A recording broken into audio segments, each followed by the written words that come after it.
ಆಡಳಿತಾರೂಢ ಕಾಂಗ್ರೆಸ್ನ ಬ್ರಹ್ಮಾಂಡ ಭ್ರಷ್ಟಾಚಾರದ ವಿರುದ್ಧ ಇಂದು ಫ್ರೀಡಂ ಪಾರ್ಕ್ನಲ್ಲಿ ಹಮ್ಮಿಕೊಂಡಿದ್ದ ಬೃಹತ್ ಪ್ರತಿಭಟನೆಯು ಬಿಜೆಪಿ ರಾಜ್ಯಾಧ್ಯಕ್ಷರಾದ ಶ್ರೀ ಬಿವೈ ವಿಜಯೇಂದ್ರ ಯಡಿಯೂರಪ್ಪರವರ ಸಾರಥ್ಯದಲ್ಲಿ ನಡೆಯಿತು.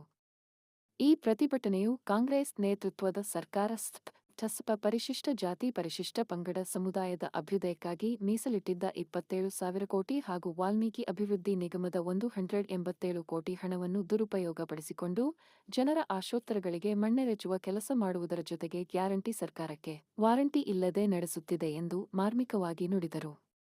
ಈ ಸಂದರ್ಭದಲ್ಲಿ ಹಾಜರಿದ್ದ ಕೋಲಾರದ ಮಾಜಿ ಸಂಸದರಾದ ಎಸ್. ಮುನಿಸ್ವಾಮಿರವರು ಮಾತನಾಡಿ, ಪರಿಶಿಷ್ಟ ಜಾತಿ, ಪರಿಶಿಷ್ಟ ಜನಾಂಗದ ಅಭಿವೃದ್ಧಿಗಾಗಿ ಇಟ್ಟಿರುವ ಅನುದಾನವನ್ನು ಗ್ಯಾರಂಟಿಗಳಿಗಾಗಿ ದುರ್ಬಳಕೆ ಮಾಡಿಕೊಂಡಿರುವ ಕಾಂಗ್ರೆಸ್ನ ಭ್ರಷ್ಟಾಚಾರದ ನಡೆಯನ್ನು ವಿರೋಧಿಸಿ ಮಾತನಾಡಿದರು.